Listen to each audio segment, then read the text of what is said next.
everyone. For anyone who wasn't able to attend our yoga and somatic experiencing for trauma workshop last night, I'm going to make weekly videos sharing some of the tools and techniques that we use in that course that we're offering. It's a group therapy practice that we are doing here virtually, but I'm going to upload the exercises so that anyone who can't join us in real time via Zoom can do them at home. So last night we did some physical practices. I'll do a separate video with some of the somatic exercises that we did, but what I'm going to share with you today is from actually an indigenous Hawaiian practice. It's called Huna now, and you can actually do a really in-depth trainings and certifications on it, but it was originally called Ho'omana. It translates basically of making life force. Ho'o means to make and mana means life force. So it's similar to our belief system around Shakti or prana energy in yoga or Tai Chi. The idea of creating that energy, that vital life force energy. But in this practice, we're actually going to focus more on creating intentions and letting go of things that don't serve us and manifesting new things. So it's actually, I used it in the form of a journaling practice for our group last night. So if you want to take part today, if you want to get a pen and paper, or you can journal on your phone, the very simplified way that we're doing it actually comes from this really awesome book by Cindy Dale, The Subtle Body Practice Manual. So I use this a lot in counseling with clients, and even just for any of my life coaching clients or for yoga. It's just a great way of understanding the subtle energy and the subtle body. So as a very brief background of Ho'omana or Huna, it's a tradition of healing and prayer. And it's about really carefully understanding your thoughts and being able to picture in your mind increasing your life force energy, kind of drawing your power back to you. And you send these thoughts along your energy frequency to all of the people connected with you through love and energy, and then also to your ancestors, your family gods, to your higher power. And so you're sending these intentions out to the universe and you're creating this new reality. So it goes along 7 principles, and the 7 principles, I will put them on an image here. I don't want to say them the wrong way and be disrespectful of not being able to speak the language appropriately. So I will write them down, the actual name of them, but I will list them as well so that you can do the journaling prompts. So first we need to find some stillness, find a quiet place, and ask your higher self to kind of clear away any preconceived thoughts or notions or stress of the day. You might choose to do some yoga or something that calms you in the moment first. And we're going to spend some time journaling on each of the 7 principles. And so the first one is the world is what you think. So some of the things to think about here is if the world mirrors your thoughts or your beliefs, what is the world mirroring to you right now? So I also like to use this a lot with counseling. So the idea of what we surround ourselves with, we become. So if we spend all day watching the news, surrounding ourselves with negative other people or fear-based activities, or even in recovery, surrounding yourself with people who are in recovery versus people who are engaging in activities that are bringing up old behavior patterns. The world is what you think, right? So it's what we surround ourselves with. So maybe spend a few moments, we can pause and journal on that.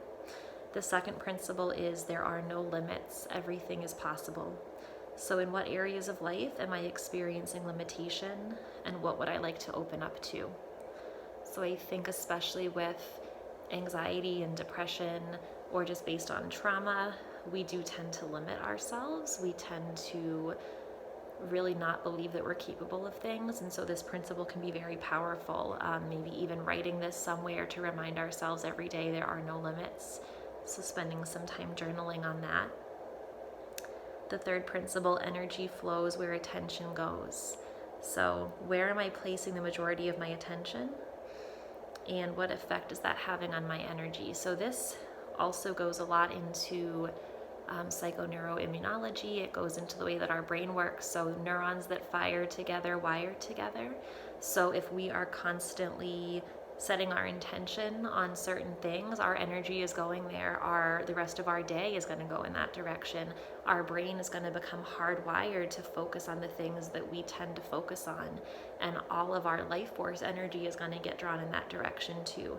So where do we want to place our attention? Where do we want our energy to be flowing every day? And spending a few minutes focusing in on that. The fourth principle is, now is the moment of power. In what area of my life do I need to reclaim power? How do I activate my power? How do I call my power back to me if I feel like my power has been taken away? What area of life do you feel powerful in already? What area do you want to feel more powerful in? So spending a few minutes thinking about that, writing about that. And then we go on to the next principle. To love is to be happy with. So this is a lot about letting go of expectations, not having super high standards for those people or things that we love. It's really being happy with what we have, about gratitude.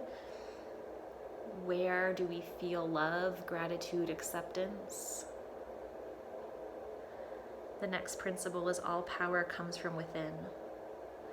So what do we struggle with as far as identifying that we have innate power? Do we always look to outside forces to explain things, or do we look to other people for help? Do we have codependency, or do we have trouble recognizing that our power is within us? So taking some time and reflecting on that. And the last is, effectiveness is the measure of truth.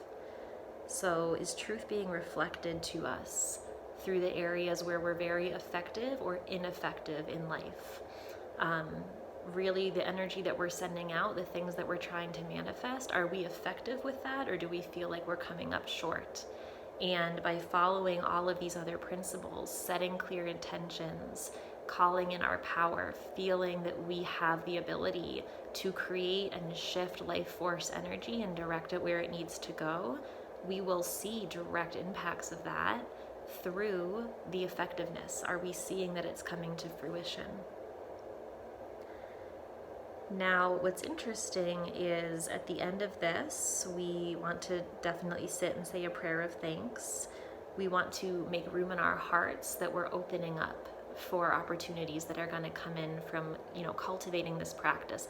And these are really awesome. You can follow these prompts every day, every morning as part of a journaling practice. You can do them maybe once a month if you choose to set new intentions or reflect on things during the full moon. So we did this last night as part of a full moon, more so healing ritual of letting go of things and calling back power. And so really just a prayer of thanks and gratitude, being open to new experiences, being open to that which is going to come from focusing on these things.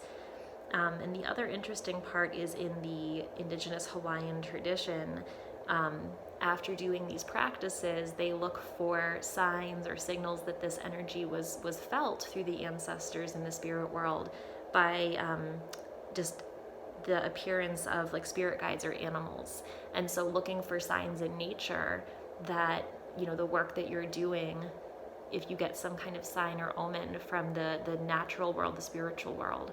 So maybe when you're done reflecting on all of these prompts and you take some time to sit and meditate on those, maybe pray to a higher power, whatever your spiritual path is, you might be surprised to find, a different animal popping up that week, or something that sticks out to you on a walk in nature, time that you're reflecting, dreams that you might have, and really look for those signs and see if anything sticks out to you. So I hope that you enjoyed it. That was the journaling practice we did for our group last night, and I will post some of the physical postures and the somatic experiencing work later.